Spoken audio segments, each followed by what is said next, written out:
ओम श्री गणेशाय नमः। ओम गं गणपते नमः। ओम गं गणपते नमः। ओम गं गणपते नमः। ओम श्री परमात्मने नमः। ओम गजाननं भूतगणादिसेवितं कवित्तजम्बो फलचारुभक्षणो मासतं शोकविनाशकारकं नमामि विघ्नेश्वर पादपङ्कजम्। ओम शिवतने वृष्टं सर्वकल्याणमूर्ति परशकमलहस्तं सौतं मोदकेन आरुणकुसुमाला व्यालजगोपवीतं मम हृदय निवासं श्रीगणेशं नमामि।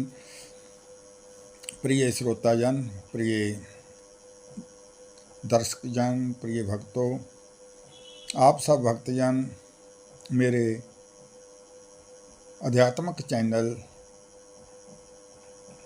ज्योतिष कर्मकांड एंड प्रवचन को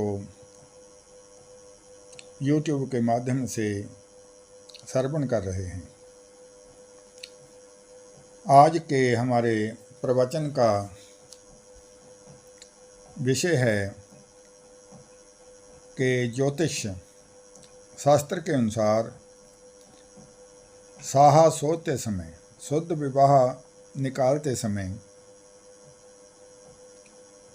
तिरवल शुद्धि का किस प्रकार ध्यान रखा जाता है। प्रिय भक्तजन, विवाह में शुभ फल की प्राप्ति के लिए तिरफल शुद्धि का होना परम आवश्यक है। तिरवल शुद्धि क्या है? विवाह वाले 12 और कन्या को 3 ग्रहों का शुद्ध होना, सूर्य, चंद्रमा और बृहस्पति का शुद्ध होना परम आवश्यक है। सूर्य, चंद्रमा और गुरु के शुद्ध भाव बल से क्या तात्पर्य है? विवाह के समय वर कन्या को सूर्य, चंद्रमा, गुरु इनका बलवान देखना परम आवश्यक है। 12 और कन्या की राशि से विवाह के समय वर के लिए सूर्य और चंद्रमा का बल देखना परम आवश्यक है। भाव सूर्य और चंद्रमा की पोजीशन देखनी चाहिए। और कन्या के लिए विवाह के समय चंद्रमा और बृहस्पति का बल परम आवश्यक देखना चाहिए, उनकी स्थिति को जानना चाहिए। इन ग्रहों के बल शुभ अशुभ और नेष्ट संबंधी हम विचार करते हैं। जो सूर्य ग्रह है, जो हमने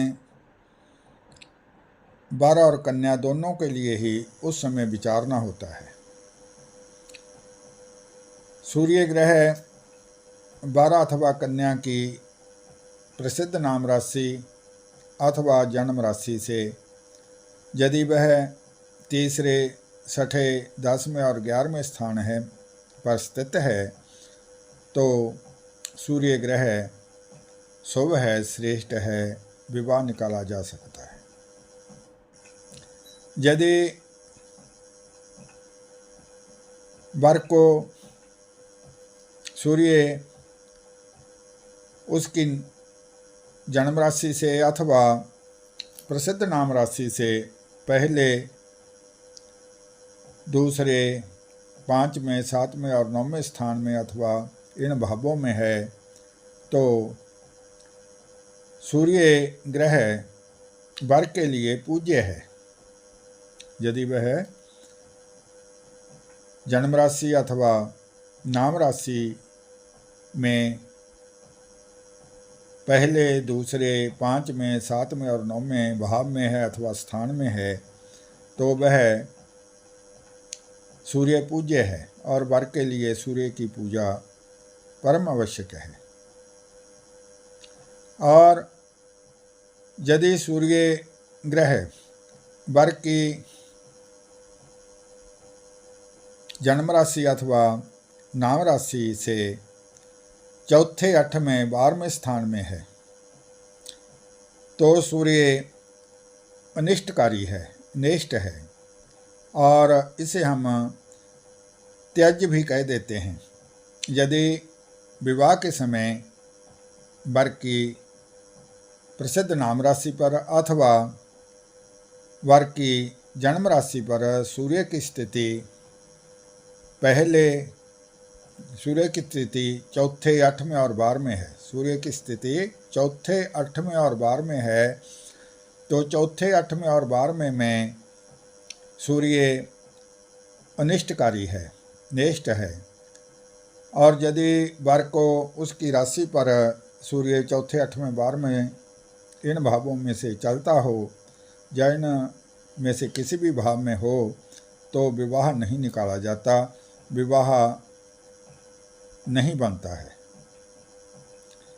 चंद्रमा का बल वर और कन्या दोनों के लिए देखा जाता है। कन्या और वर की जन्म कुंडली अथवा प्रसिद्ध नाम कुंडली में यदि चंद्रमा पहले, दूसरे, तीसरे, 5वें, 6ठे, 7वें, 9वें, 10वें और 11वें भाव में है, स्थान में है, तो वर और कन्या दोनों को ही शुभ है। यदि विवाह के समय वर और कन्या दोनों की जन्म राशियों पर अथवा दोनों की प्रसिद्ध नाम राशियों पर चंद्रमा पहले, दूसरे, तीसरे, 5वें, 6ठे, 7वें, 9वें, 10वें और 11वें स्थान में है तो चंद्रमा श्रेष्ठ है और विवाह में चंद्रमा का कोई दोष नहीं है और विवाह हो सकता है। यदि वर कन्या के विवाह के समय उनकी जन्म राशि से अथवा उनकी प्रसिद्ध नाम राशि से चंद्रमा 12वें स्थान में है तो वह पूज्य है, भाव श्रेष्ठ नहीं है, पूज्य है। विवाह के समय चंद्रमा की पूजा जप दान अवश्यमेव कराना चाहिए। और यदि वर और कन्या के विवाह के समय, क्योंकि चंद्रमा दोनों के लिए ही शुद्ध देखना परम आवश्यक है, यदि वर और कन्या दोनों के विवाह के समय दोनों की जन्म राशियों अथवा दोनों की प्रसिद्ध नाम राशियों में चंद्रमा चौथे और 8वें स्थान में है तो चंद्रमा अनिष्टकारी है, नेष्ट है, अशुभ फलदायक है, त्यज्य है। भाव यदि चंद्रमा दोनों की प्रसिद्ध नाम राशि अथवा जन्म राशि में चौथे और 8वें स्थान में है तो विवाह नहीं बनता है, विवाह नहीं निकलता है। अब हम वर कन्या के विवाह के समय बृहस्पति के बल पर विचार करते हैं। बृहस्पति का बल विवाह के समय कन्या की राशि पर देखा जाता है। वर के लिए सूर्य और चंद्रमा के बल पर विचार करना चाहिए। विवाह के समय कन्या संबंधी चंद्रमा और कन्या के लिए चंद्रमा और बृहस्पति की स्थिति पर विचार करना चाहिए, बल पर विचार करना चाहिए। बृहस्पति जो हमने कन्या के विवाह के समय विचार करना है, यदि कन्या की जन्म राशि अथवा कन्या की प्रसिद्ध नाम राशि पर दूसरे, 5वें, 7वें, 9वें और 11वें स्थान में बृहस्पति है तो बृहस्पति शुभ है, विवाह हो सकता है। यदि बृहस्पति विवाह के समय कन्या की जन्म राशि अथवा प्रसिद्ध नाम राशि पर पहले, तीसरे, 6ठे और 10वें स्थान में है तो पूज्य है, भाव पूजा के स्थान में है। यदि ऐसी स्थिति है तो विवाह के समय कन्या से बृहस्पति का जप दान कराना चाहिए। यदि विवाह के समय कन्या की जन्म राशि अथवा प्रसिद्ध नाम राशि पर कन्या की राशि पर बृहस्पति चौथे 8वें 12वें है तो नेष्ट है, अशुभ है, त्याज्य है। भाव यदि कन्या को उस समय उसकी जन्म राशि पर अथवा उसकी प्रसिद्ध नाम राशि पर बृहस्पति चौथे 8वें अथवा 12वें स्थान में बैठा है तो विवाह नहीं निकलता है, विवाह अशुद्ध है, विवाह शुभ फलदायक नहीं है। इस प्रकार विवाह के समय जो 3 ग्रहों सूर्य, चंद्रमा और बृहस्पति इनकी स्थिति पर जो विचार किया जाता है इसको ही त्रिबल शुद्धि कहते हैं। विवाह के समय इन तीनों ग्रहों की पोजीशन, इन तीनों ग्रहों के बल, इन तीनों ग्रहों की स्थिति पर अवश्य में विचार करना चाहिए और यदि विचार किया जाता है तो विवाह का शुभ फल प्राप्त होता है। विचार करने के लिए 3 ग्रहों सूर्य, चंद्रमा और बृहस्पति का ध्यान किया जाता है। वर्ग की राशि संबंधी सूर्य और चंद्रमा की पोजीशन देखी जाती है। कन्या के विवाह के समय चंद्रमा और गुरु की स्थिति पर विचार किया जाता है। भाव यह तीनों ग्रह हैं, रवि, चंद्रमा, गुरु, यह विवाह के समय शुभ स्थिति में होने चाहिए।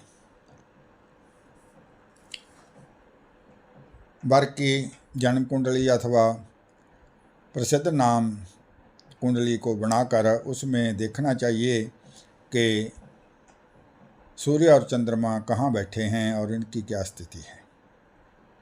विवाह के समय कन्या की जन्म कुंडली अथवा प्रसिद्ध नाम कुंडली बनाकर देखना चाहिए कि कन्या की उन कुंडलियों में उस समय चंद्रमा और बृहस्पति कहाँ बैठे हैं, किस स्थिति में है। इस पर विचार करते हुए यदि विवाह सोचा जाता है, इन तीनों ग्रहों का विचार किया जाता है, इस त्रिबल शुद्धि का विचार किया जाता है तो विवाह के समय शुभ फल की प्राप्ति होती है। मंगलम भगवान विष्णु मंगलम गणध्वज मंगलम पुंडरीकाक्ष मंगलैतनो हरि सर्वमंगल मांगले शिवे सर्वार्थ साधके शरणे त्र्यंबके गौरी नारायणी नमोस्तुते। ओम देहि सौभाग्यम रोग्यम देहि मे परम सुखम रूपम देहि ज्यों देहि जशो देहि दिवसो यहि। ओम आयु काम यशो काम पुत्र काम तथैव च आरोग्यं धन कामश्च सर्वे कामा भवन्तु ते। ओम वर्मा मुरारी स्त्री प्रंतकारी भानुशशि भूमि सुतो बुधश्च गुरु शुक्र शनि राहु केतवः सर्वे ग्रहा शांति करा भवन्तु। ओम वर्मा मुरारी पंतकारी भानुशशि भूमि सुतो बुधश्च गुरु शुक्र शनि राहु केतवः सर्वे ग्रहा शांति करा भवन्तु।